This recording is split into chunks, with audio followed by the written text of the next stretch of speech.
Krishna Krishna, Krishna Krishna, Krishna Krishna, Krishna Hare Krishna Krishna, Krishna Krishna, Krishna Krishna. Om Namo Bhagavate Vasudevaya. Om Namo Bhagavate Vasudevaya.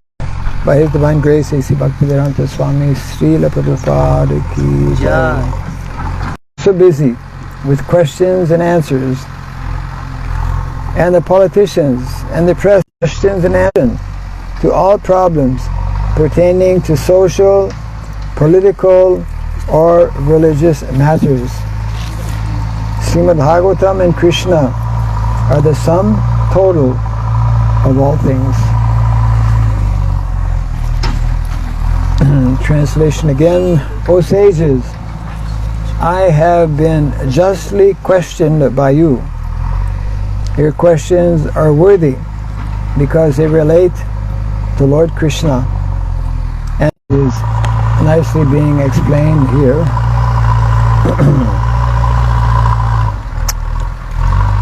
Sutta Goswami is very pleased to hear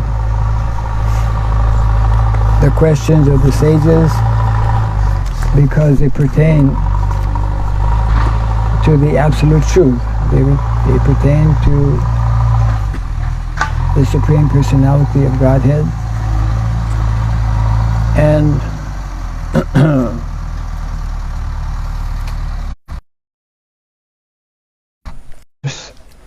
Yenatma Suprasidati in quite a few places in the Bhagavatam.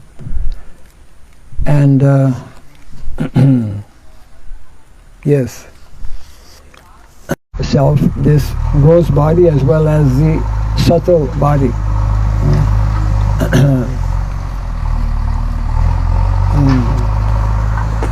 We have these different levels of the self to actually satisfy. Bring a rock, something.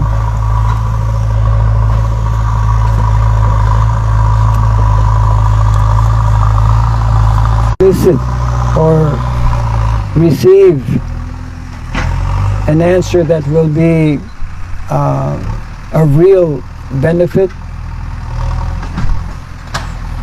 to you, then these are the type of questions. Unfortunately, most people who approach sadhus end up asking the wrong kind of questions.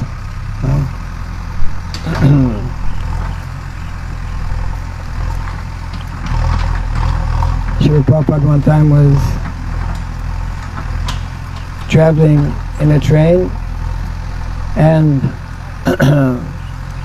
this was in India, and of course in India people, they know that if you can touch the feet of a sadhu or get his association, and especially somehow receive his blessings, then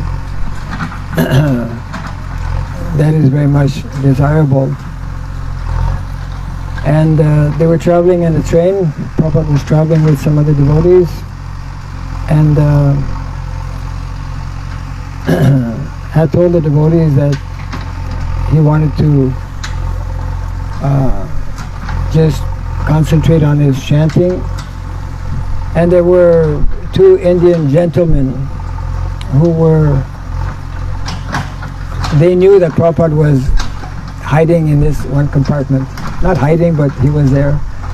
And naturally they wanted to get blessings from him. And a devotee was there actually guarding, but he became a little inattentive, and somehow they slipped into the room. And you know, once they're there, you can't. So anyways, Prabhupada greeted them, Hare Krishna. Then the devotee came also. And they offered their pranams, their obeisances, and they both, Prabhupada asked them, yes, what would you like? And the first one started to explain that actually my daughter's wedding is next week, and I need your blessing so that everything will go well. Then Prabhupada asked, and what about you, the other person? And so he gave some kind of, my wife actually is very sick, and kindly give your blessing so that she can become well. We've heard these kind of, material requests. So then Prabhupada, by that time a few devotees, a few of them dressed in saffron color, some brahmachari and a few sannyasis. So Prabhupada, he looked at them, then he looked at his devotees, his disciples. Then Prabhupada answered, I bless you that you can become like them. Tyagis, in the renounced order. They folded their hands and immediately left the compartment. So one needs to approach sadhus in the proper mood and consciousness, because as explained here, no amount of so-called material blessings can actually fully satisfy the self, the self in terms of the spirit soul. And therefore we see how those who are understanding this point, they approach transcendentalists and they ask pertinent questions, and due to those pertinent questions, what happens is that the sadhu or transcendentalist becomes very pleased and very enlivened, and he will because actually a transcendentalist is someone who is naturally situated in transcendence. Otherwise he's not called a transcendentalist. A sadhu is someone who is constantly meditating on transcendental subject matters. Just like I'd heard how Srila Prabhupada had mentioned that his Guru Maharaj had left prematurely. I mean, he was still relatively young, in his 60s. I mean,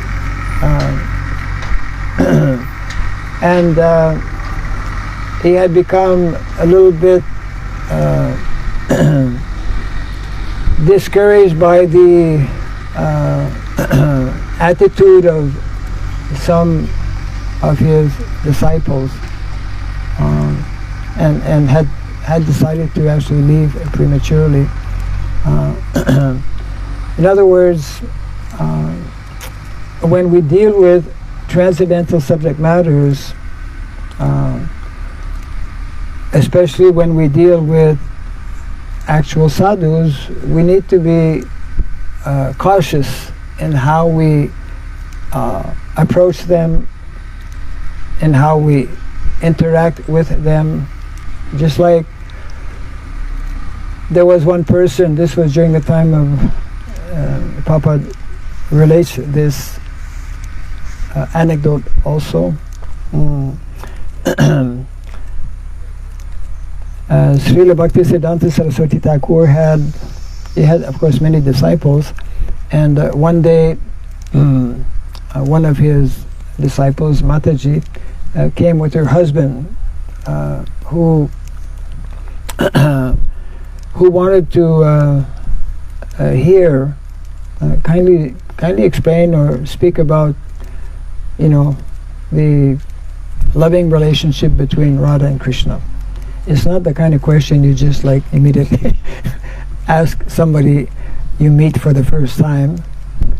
And Srila Bhaktisiddhanta Saraswati Thakur had, in response,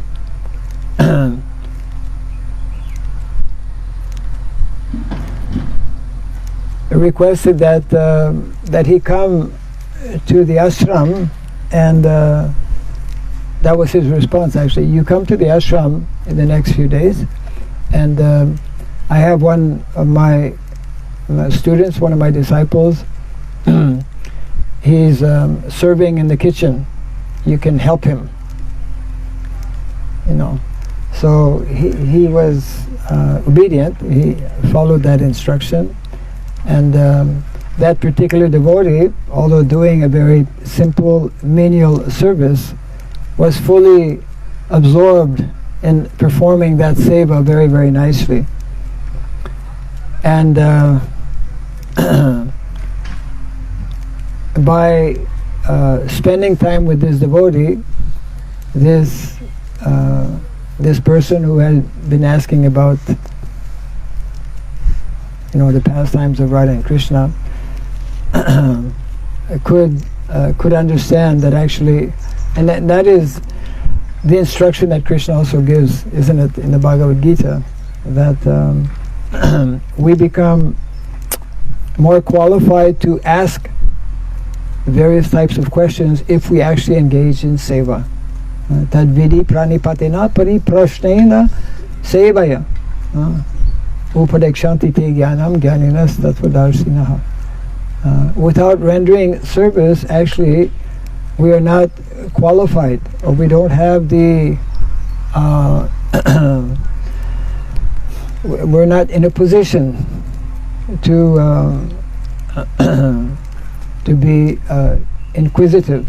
In other words, it's these three aspects need to be there for a sincere devotee or a sincere disciple to receive we could say the full attention of a sadhu, or the full attention especially of his spiritual master. He must be very meek and humble in attitude. Means he must display and recognize his position of being subordinate, isn't it? And only in this mood and mentality can he begin to ask questions or to be inquisitive, but he must also render some seva or service. So the Srimad Bhagavatam,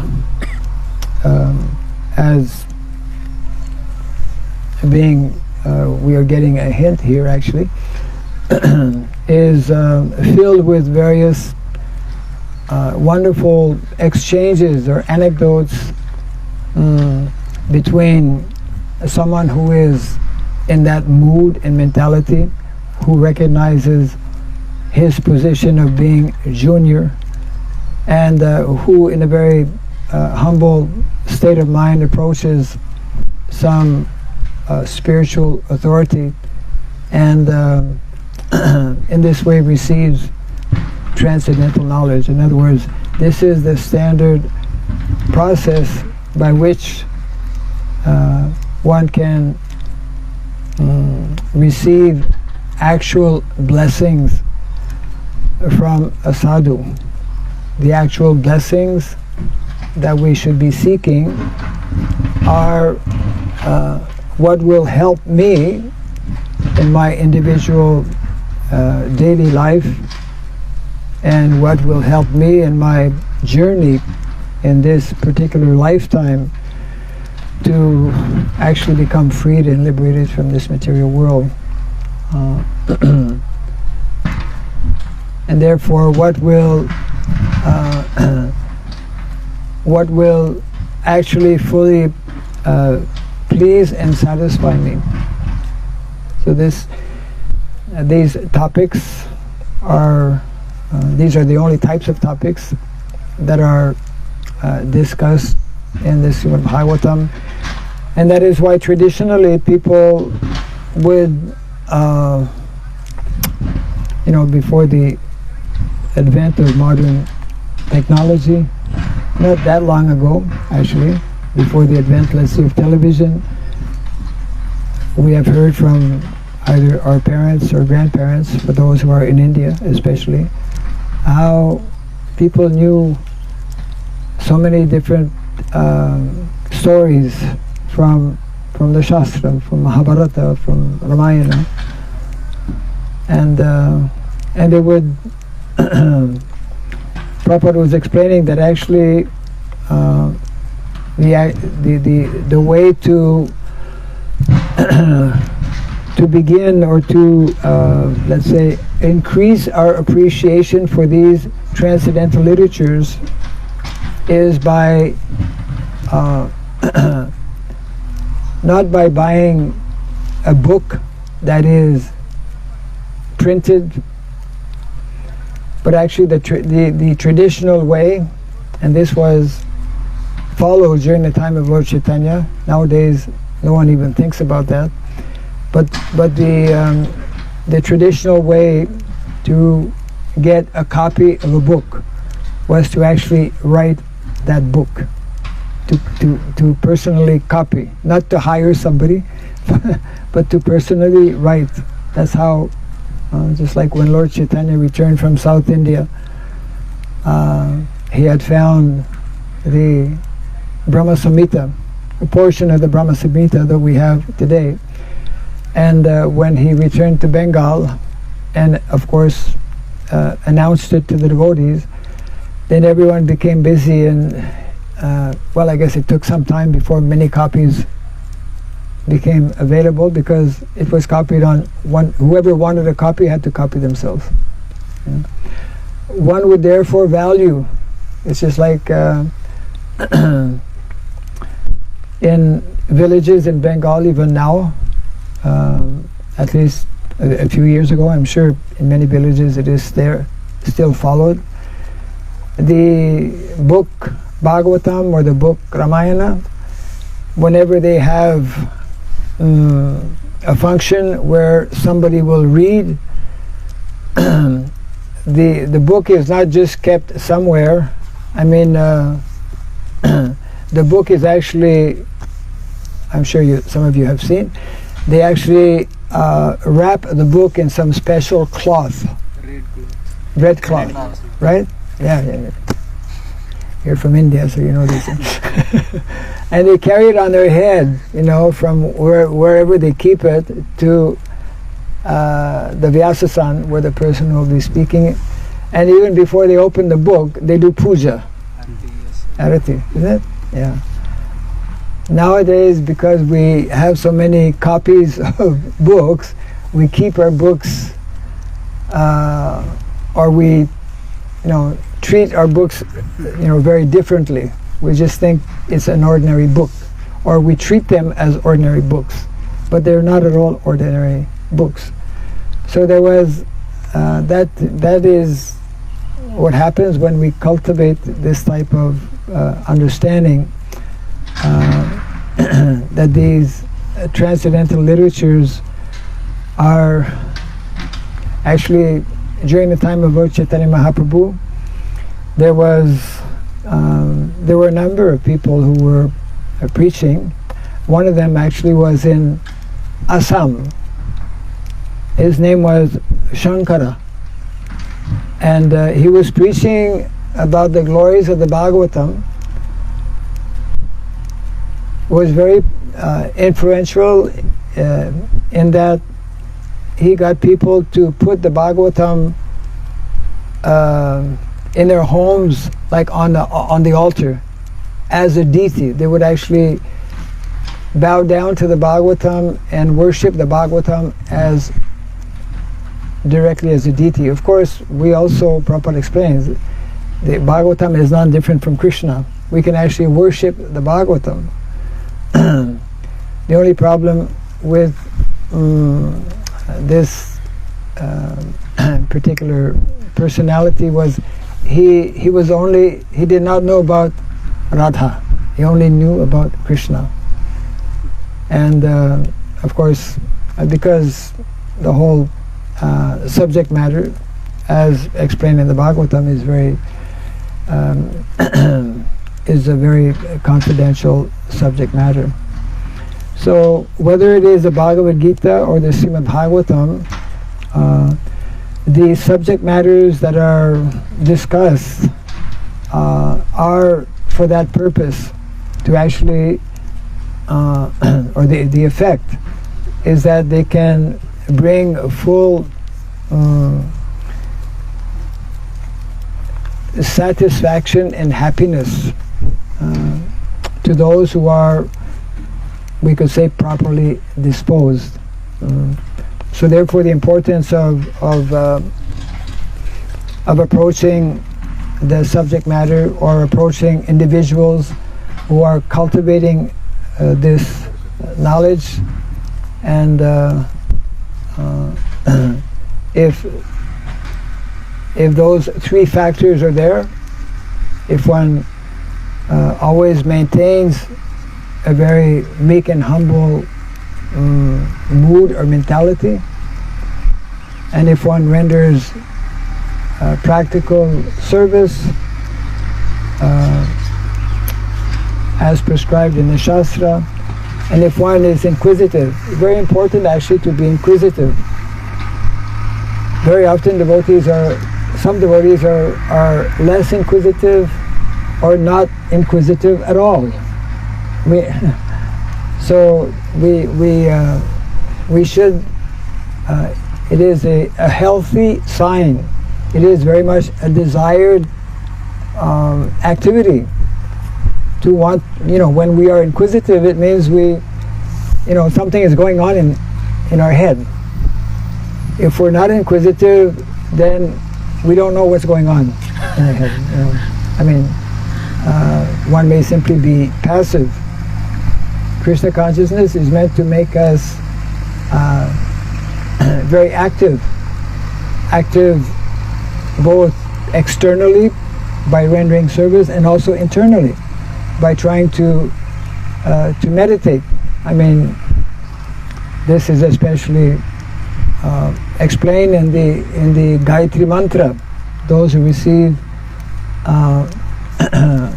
second initiation, the prayers are very much emphasizing this need to more deeply understand and to be inquisitive and to meditate.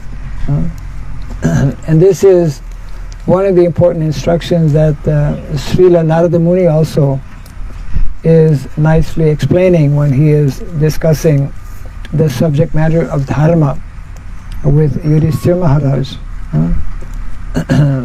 That the special feature or quality of devotees is that they are constantly trying to deepen their understanding of the subject matter.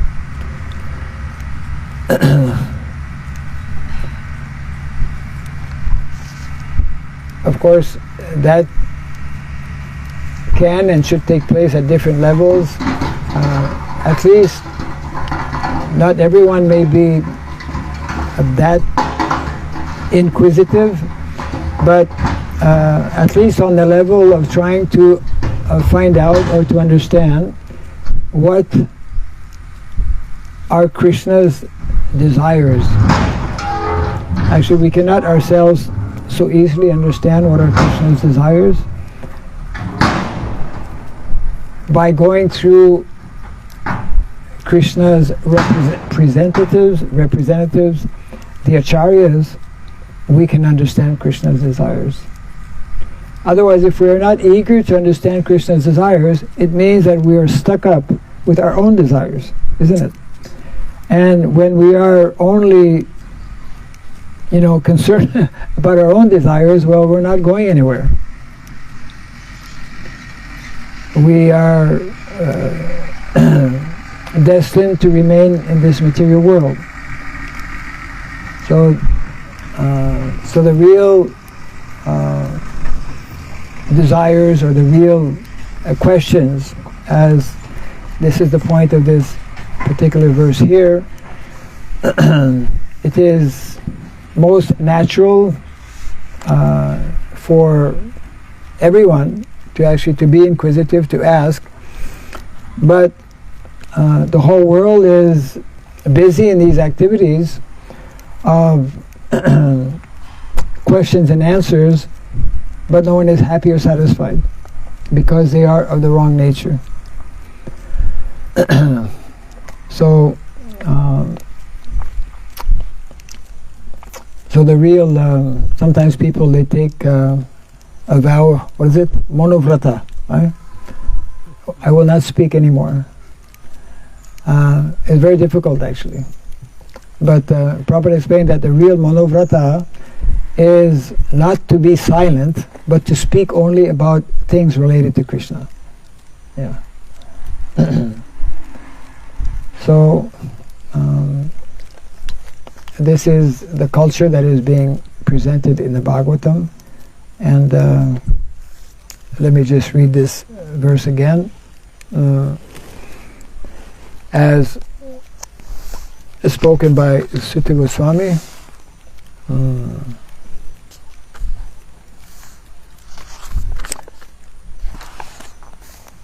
Whoops. Yes.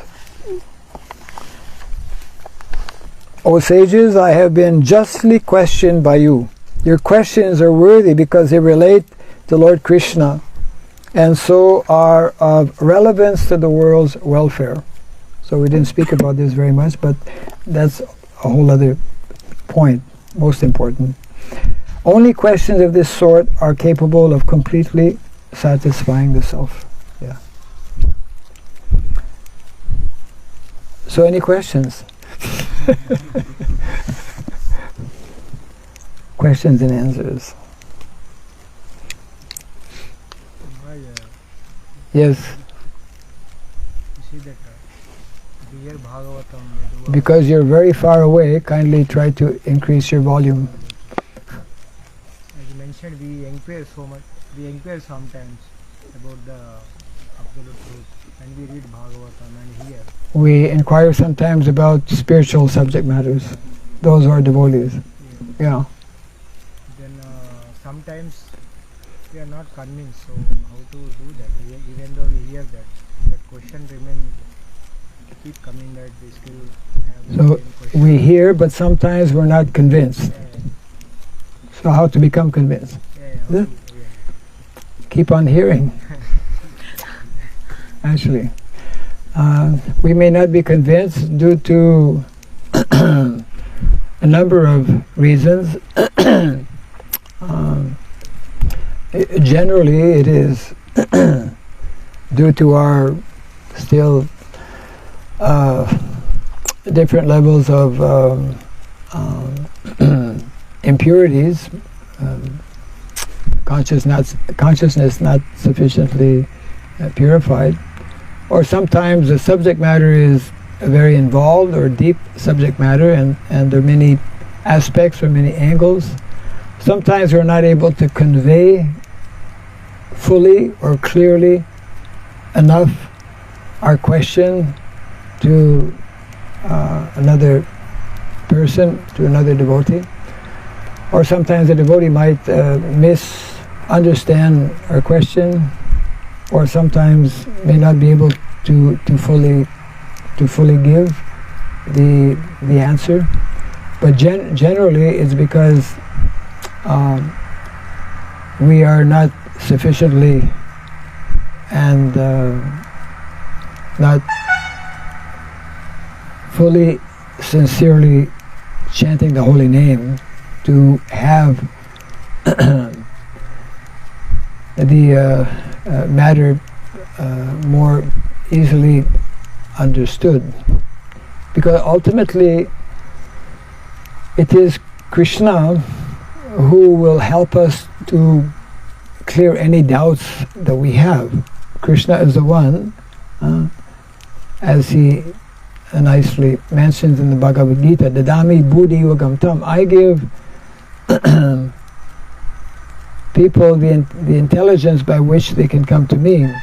Krishna Sarva Sachaham Ridi Sani Disto Mata Smritir Jnanam Apohanam Cha. So Krishna, being seated within our hearts, will help us to understand, will help us to become convinced if he is satisfied with our a strong desire to actually understand. So it depends, on the question. It depends on a number of factors, but we should not become discouraged even if we are still doubting on a few things. That is, we're dealing with the first level, and the first of 9 levels in devotional service is that level actually of becoming convinced, Shraddha, Shraddha. So this Shraddha more easily will become solidified. We will become more fixed, more more convinced by constant or more regular association with devotees, and also by practical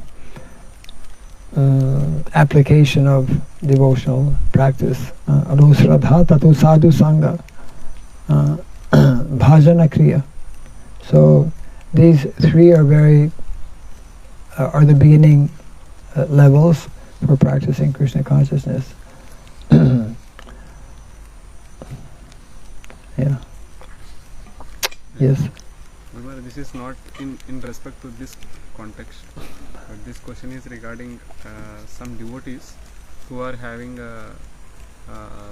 some challenges in their spiritual life as well as material life on all levels. So they were practicing, but at the same time, then later on they get to know that if they can go through their astrological charts or something related to astrology, so then they can actually clear off this path and again nicely continue practicing devotional service. So many times such devotees come and again ask, so can we go for this, can we go for that, in respect to astrology. So to do something,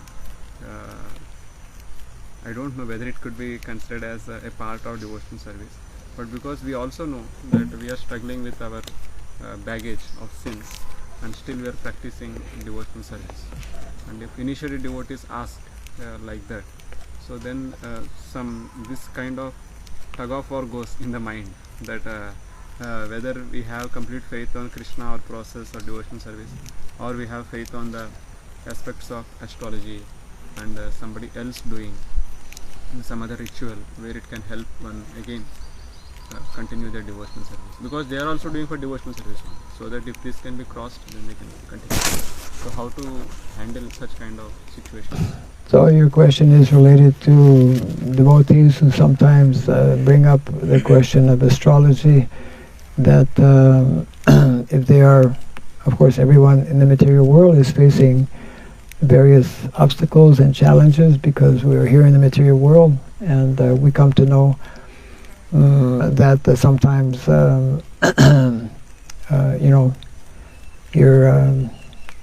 your stars are not well situated, so that's why you're having problem, and you just after 2 months things will clear up and whatnot. So I guess your question is related to, where do we put more of our trust and faith, in the process of bhakti or in the process of astrology? Yes. Is it? Yes. I have to be careful now how I answer this question. For those who are astrologers, for those who are students of astrologers, astrology, we should know, is a bona fide science, and in different ways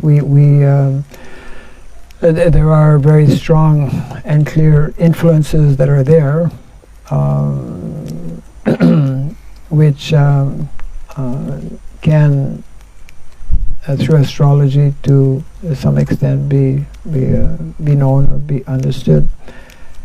However, the process of devotional service, when it is properly followed or applied,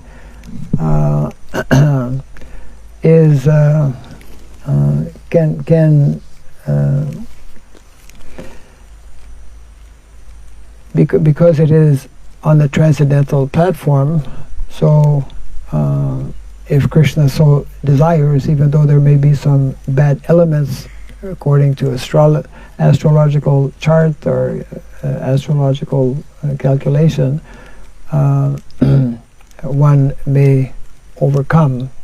So in other words, when it comes to devotional service, it's not that we are that we don't need astrology.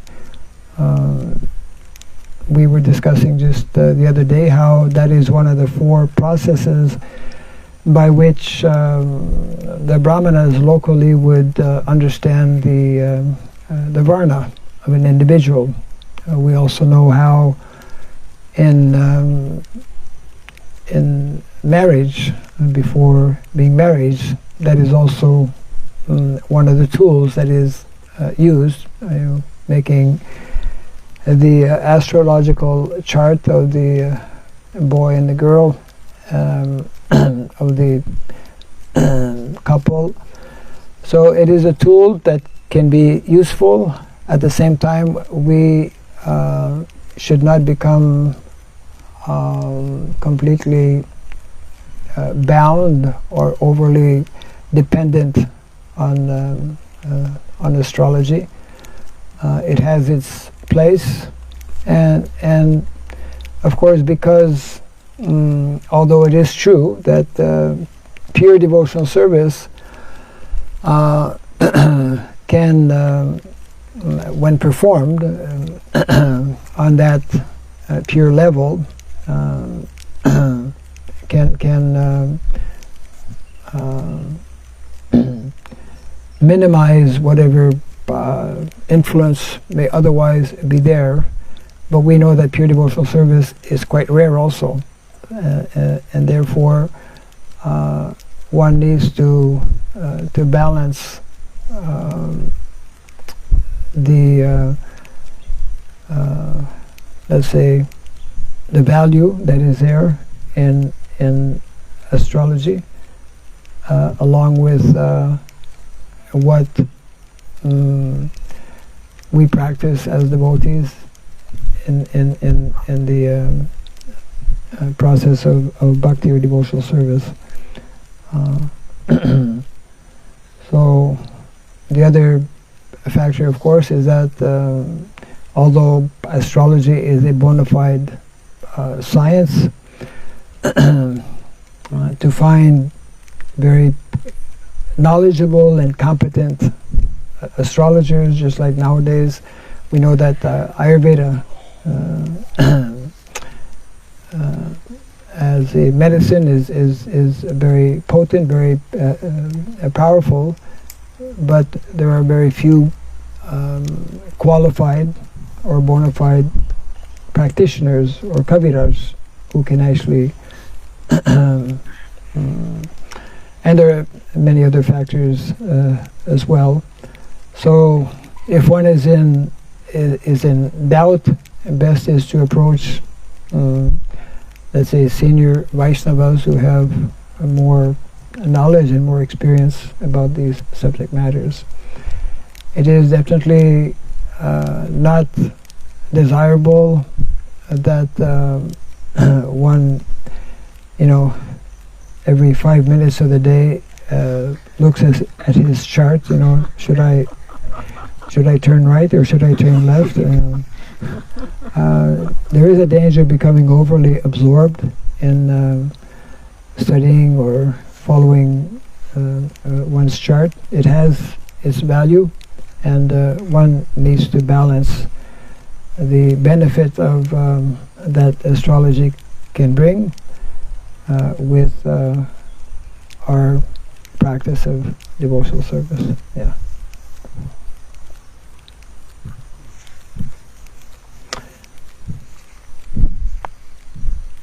The machine has stopped. It means it's past 6 o'clock because it stops at 6 o'clock usually. So we'll close here for now. Jai Canto Srimad Bhagavatam ki Jai, Srila Prabhupada ki Jai, Gaura Pimanande.